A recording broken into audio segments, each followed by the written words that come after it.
సిద్దికి గారు నమస్తే. Breakfast news కి స్వాగతం. నమస్తే.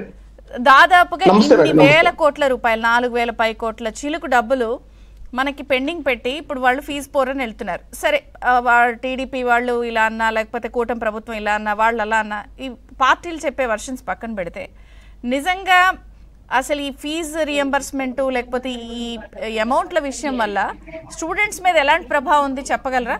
గత 5 ఏళ్ళు ఎలా ఉంది, ఇప్పుడు కూటమి ప్రభుత్వం వచ్చాక ఎలా ఉంది?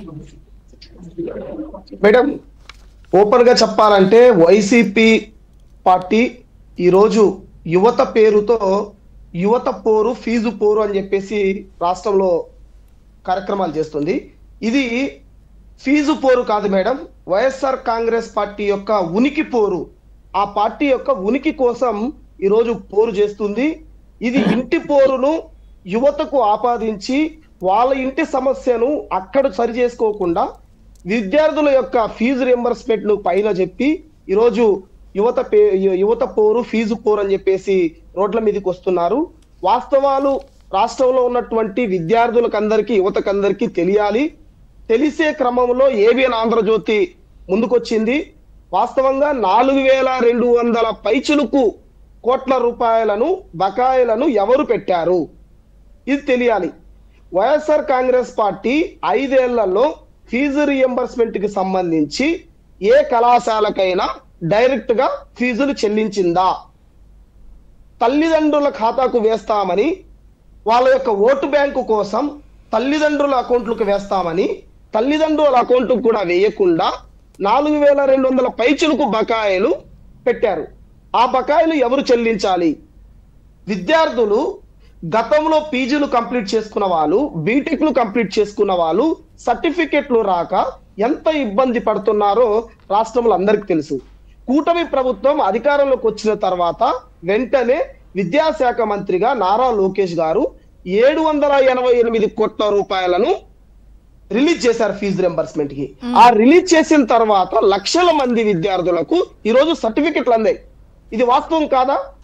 విద్యార్థులకు, తల్లిదండ్రులకు, కళాశాల యాజమాన్యాలకు ప్రతి ఒక్కరికి తెలుసు ఎవరు ఫీజు బకాయిలను అలాగే పెట్టేసి విద్యార్థుల జీవితాలను ఎవరు ఆడుకున్నారో విద్యార్థి లోకానికి, యువత లోకానికి, తల్లిదండ్రులకు అందరికి కూడా చాలా స్పష్టంగా తెలుసు.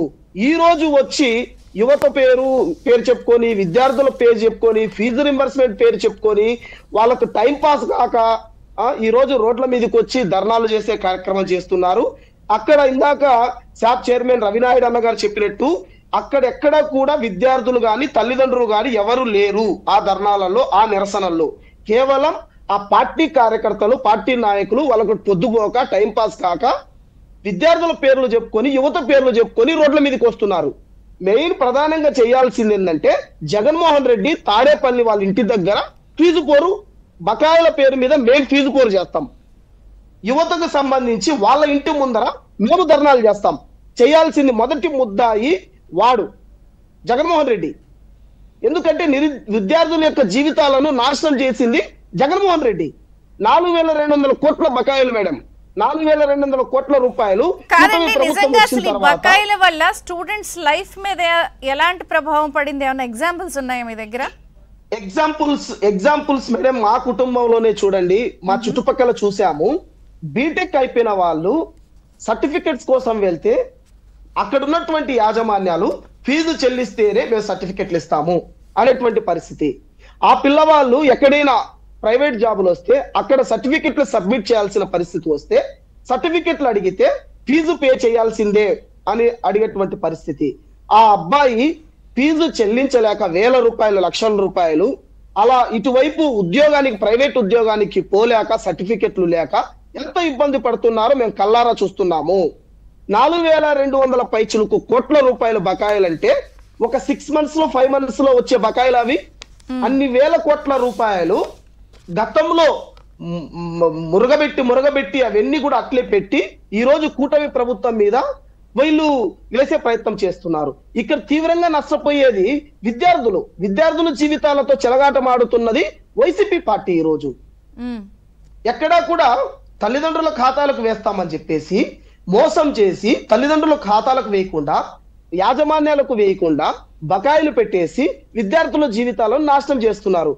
ఈ రోజు పిల్లవాళ్ళు first year second year complete అయిపోయిన వాళ్ళు థర్డ్ ఇయర్ కి వెళ్ళేటప్పటికి ఏదైనా హాల్ టికెట్ ఇంటర్నల్ ఎగ్జామ్స్ పెట్టాలన్నా కూడా హాల్ టికెట్లు ఇస్తున్నారు కాలేజ్ వాళ్ళు. ఆ హాల్ టికెట్లు తీసుకోవాలన్నా కూడా ఫీజు చెల్లించండి అని చెప్పేసి ఒత్తిడి తెస్తున్నారు. పిల్లవాళ్ళు ఒత్తిడి తట్టుకోలేక ఈ రోజు ఆత్మహత్యలు జరుగుతున్నాయంటే కారణము యాజమాన్యాల యొక్క బలవంతం ఫీజుల వల్ల. ఆ ఫీజు బకాయిలు ఎవరు పెడుతున్నారు?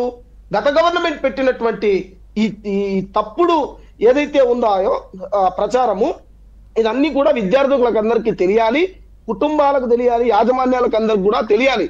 ఈ బకాయిలు పూర్తిగా వైసీపీ గవర్నమెంట్ పెట్టింది. ఒక పాయింట్ చెప్పండి, అసలు ఇప్పుడు బీటెక్ విద్యార్థులు కానీ, పీజీ కానీ, లేకపోతే ప్రొఫెషనల్ కోర్సులు కానీ, వీళ్ళంతా డ్రాప్ అవుట్స్ ఏమైనా ఉన్నారా? డ్రాప్ అవుట్ సంఖ్య కూడా ఏమైనా ఉందా? డ్రాప్ అవుట్ సంఖ్య కూడా గతంలో పెరిగింది. వేల మంది విద్యార్థులు ఫీజులు చెల్లించలేక, ఫీజు రింబర్స్మెంట్ ప్రభుత్వం ఇవ్వలేక మధ్యలో ఆపేసినటువంటి విద్యార్థుల సంఖ్య గణనీయంగా ఉంది లాస్ట్ 5 years లో.